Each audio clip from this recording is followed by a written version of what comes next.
Yo selector. Hello brother and sister. Ketemu lagi dengan Papa Yoman. Kali ini saya atau aku asik bertandang ke rumah seorang musisi dangdut yang sudah menjagat di dunia hiburan belantika musik Indonesia. Asik. Belantika.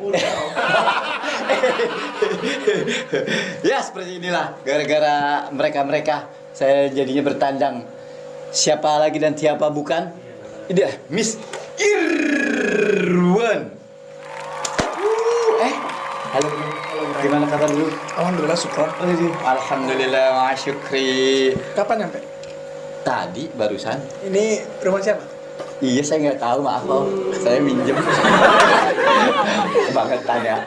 Saatnya kita sekarang ngotak. Ngobrol tentang kita. Iya. Asik kan? Nemu di mana? Yoi. Ini ceritanya buat para klien-klien pengen tahu tentang. Oh sebelumnya terima kasih bosku ya. Kenapa? Celananya. Oke, lanjut.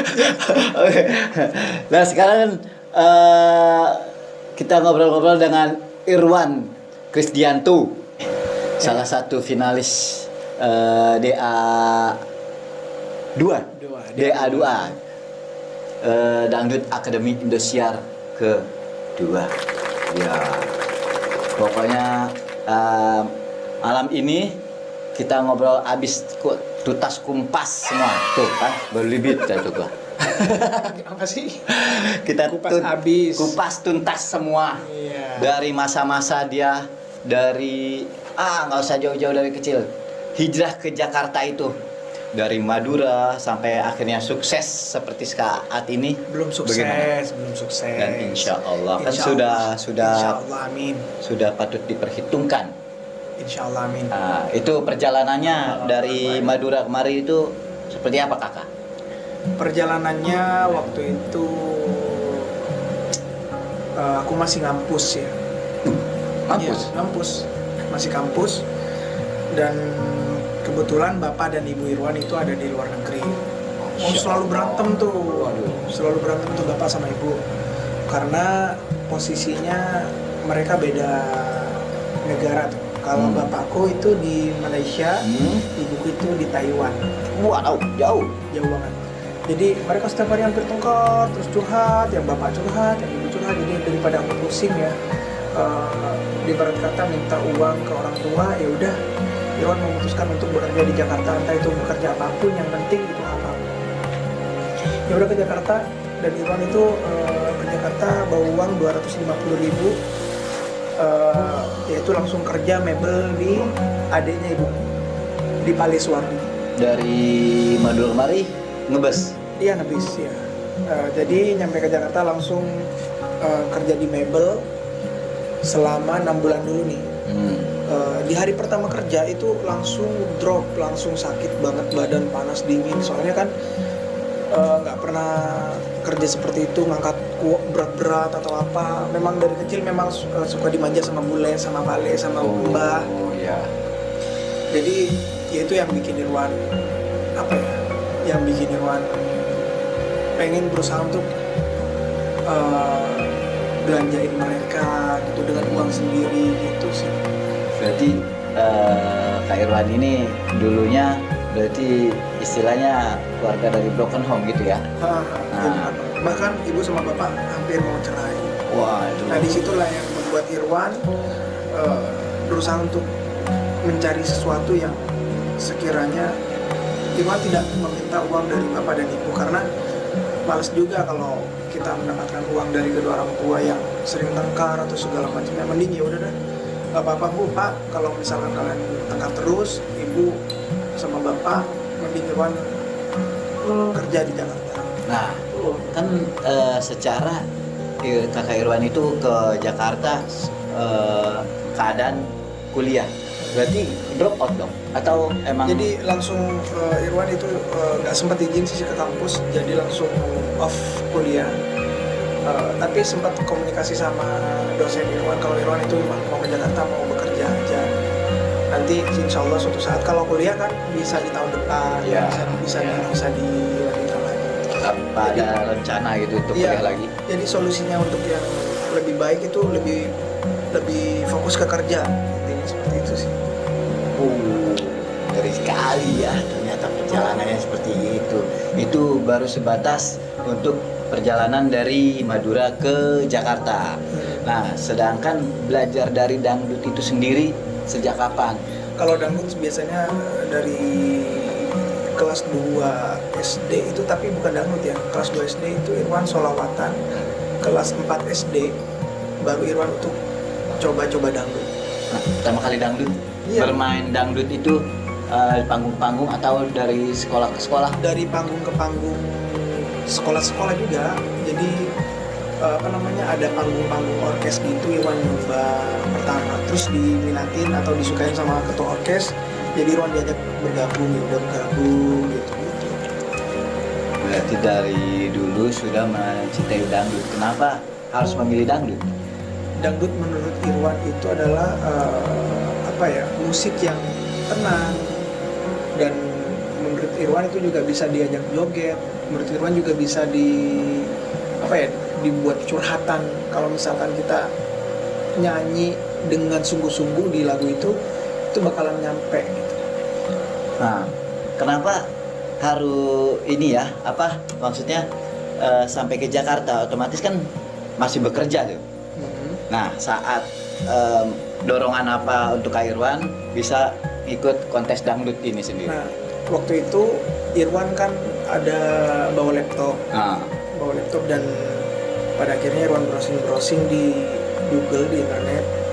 Ternyata di situ ada yang pembukaan Dangdut Akademi 2, dan di situ tertera formulir gitu. Jadi Irwan di situ langsung ngeprint. Irwan ngasih tahu sama Pale, Irwan mau ikut ini. Mau nyoba ya udah, dianterin sama Pale ke Studio 5 gitu kan. Jadi udahnya itu ya udah, setelah audisi tahapan demi tahapan, alhamdulillah Irwan itu dikasih golden ticket dan masuk ke juri artis sampai 35 besar gitu. Wah, alhamdulillah, syukurillah ya kan. Kalian kan belum tahu perjalanannya Kak Irwan ini seperti apa dari dulu hingga sampai sekarang ini kan, yang patut diperhitungkan di Belantika musik dangdut Indonesia ya kan. Amin. Nah, apakah pernah Kakak Irwan itu selain dangdut bernyanyi selain dangdut, atau pernahkah bikin band sebelum masuk ke Jakarta? Yang pertama itu Irwan solawat. Jadi setiap imtihan Irwan tuh selalu menyanyikan solawat di musola, di masjid. Itu yang sering Irwan alami, dan selingan itu lagu-lagu daerah dangdut Madura Irwan nyanyi. Terus udahnya itu setelah SMP Irwan itu bangun band, namanya Andy Band, karena nama guruku yang ngajarin adalah Pak Andy. Jadi Irwan kasih nama Andy Band. Masih zamannya lagu-lagu Rasa Yang Tertinggal, lagunya Charlie gitu kan. Nah, di situ nyanyi. Di situ belum muncul tuh, belum yang gue nyanyi pop bener nggak sih, nyanyi yang sebenarnya nyanyi itu seperti apa, belum paham, belum tahu, dan belum fase menyanyi. Setelah Irwan SMK, Irwan bangun band lagi, yaitu ada ketua OSIS yang namanya Kak Franky. Kak Franky ini adalah ketua OSIS, dan dia sekaligus pencipta lagu dan sekaligus juga dia adalah vokalisnya band itu. Nah, kebetulan band itu bukan hancur sih, kayak berantakan sama teman-teman yang lain, mungkin kesibukan para musisi gitu kan. Ya udah, mencarilah vokalis lagi. Dan kebetulan Irwan terpilih menjadi seorang vokalis band itu, vokalis band di sini di Vertical Band. Ya udah, Irwan menjadi seorang vokalis, dan biasanya Kak Franky biasanya jadi penyanyi, dia merangkap jadi drum, kadang dia merangkap jadi keyboard. Kak Franky itu. Dan di situ ada satu band, Vertical Band, di situ juga ada Rosi Bass, ada Irwan drum juga, namanya Irwan. Disitulah Irwan mulai berkarya, berinteraksi bersama teman-teman. Oh ya, kayak gini, jadi mulai belajar terus dari SMA, SMK, kayak SMA Alia, atau misalkan kalau Alia itu kayak MTS. Ya, Alia itu ada TS. Nah, terus ada Man juga gitu kan. Jadi kita sama-sama vokalis, sama-sama saling menghormati, saling sharing, dan di situ ada lomba. Irwan ikut kayak lomba-lomba festival kampus, festival SMA gitu. Di situ mulai Irwan belajar nyanyi, dari akhirnya sering tugas vokal. Alhamdulillah. Beberapa kali tugas vokal yang alhamdulillah bisa diterima oleh masyarakat dan ya udah menjadi seorang penyanyi band. Nah, di situ kita rekaman, ada yang membiayai waktu itu dari siapa yang pertama? Itu adalah dari SMK aku. Dari SMK aku yang dandanin Pak siapa ya? Lupa ya. Pak siapa? Pak Tukimin. Pak siapa dia? Itu yang membiayain dan kita rekaman ketika itu tersenyumlah. Nah, sempat booming tuh di Sumeneb tuh sempat Di kalangan Madura, radio alhamdulillah. Dan ya udah, Irwan itu senang banget bisa dikenal oleh masyarakat dengan karya Vertical Band. Itu saat SMA. Adanya itu lama-lama kelamaan ya udah, yang tadi aku bilang dari kampus itu Irwan beranjak kerja di Jakarta. Secara kan dulu mulai SMP, TS ya. Iya, SD dulu. SD, TS, SMA masa-masa pubernya nih Kak Irwan. Kak Irwan secara dengan wajah yang menawan rupawan. Pernah nggak sih berpikiran jadi fuckboy dulu? Kalau fuckboy. Badannya Kak Irwan dulu itu seperti apa gitu kan? Pak semua orang, semua musisi yang saya tanyakan semua rata-rata badannya itu wow. Kalau badan itu waktu di SMP enggak dong, SMK enggak juga dong. Soalnya kan aku di situ OSIS. Nah, jadi harus harus ngikutin aturan-aturan yang ada di sekolah. Jadi harus menyontohkan yang baik-baik.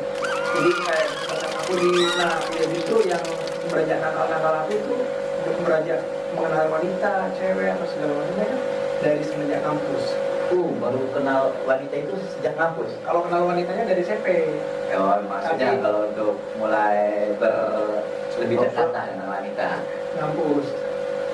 Coba kalian gitu, mulai sejak kampus. Aku aja udah kenal wanita sejak SD. Kan kenal. Nah, sekarang. Nah, alhamdulillah sekarang. Dikat.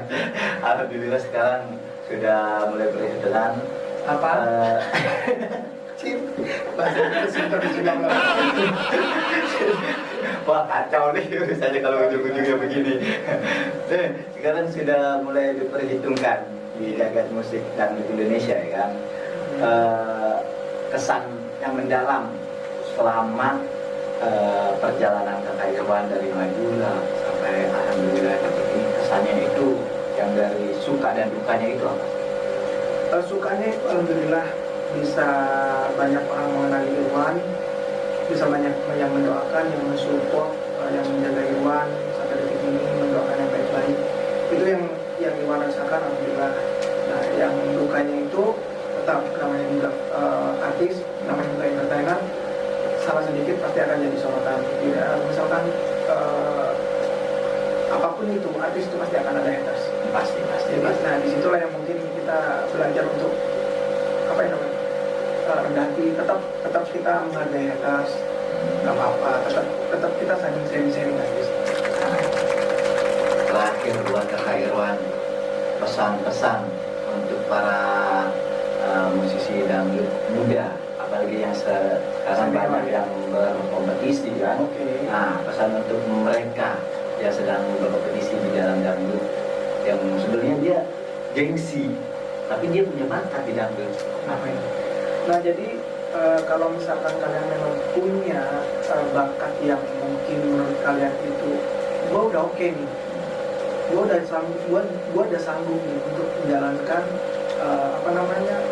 karir gua, dan gua punya bakat nih di sini.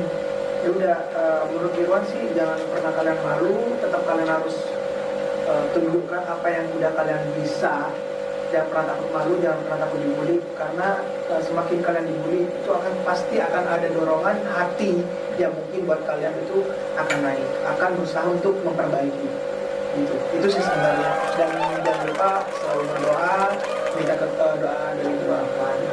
Amin. Sekarang Kakak Irwan, harapan terbesar Kakak Irwan untuk saat ini dan kedepannya, dan para Irwanku. Amin. Harapan Irwan terbesar yang pertama, diberikan kesehatan. Amin.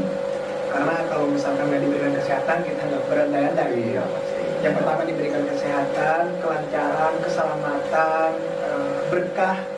Nah, karena apapun juga kalau nggak berkah, kita nggak bakalan lancar ke depan. Pokoknya intinya buat kedepannya yang dulu-dulu yang Irwan jelek atau yang Irwan yang nggak disengaja maupun disengaja, intinya Irwan akan memperbaiki ke depannya agar menjadi orang yang patut diperhitungkan, patut disegani. Intinya seperti itu sih.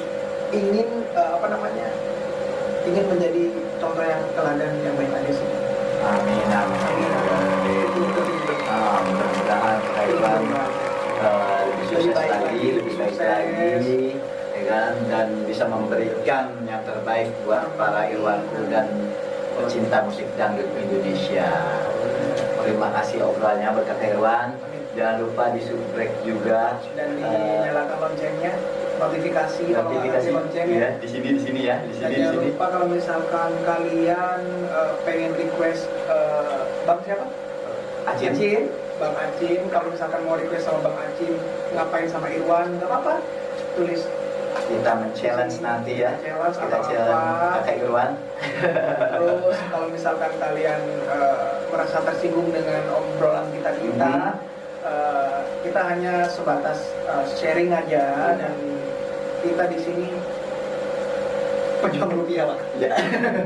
Pejuang rupiah. Intinya pejuang monetize. Intinya seperti itu. Mohon maaf jika kami ada kesalahan atau di sini menyinggung perasaan kalian. Pokoknya kita mohon maaf yang sebesar-besarnya dari Irwan hati yang paling dalam dan dari Acin yang paling dalam. Bersama dengan Papa Yoman. Love you. Thank you ya. Assalamualaikum. Salam sejahtera. Waalaikumsalam.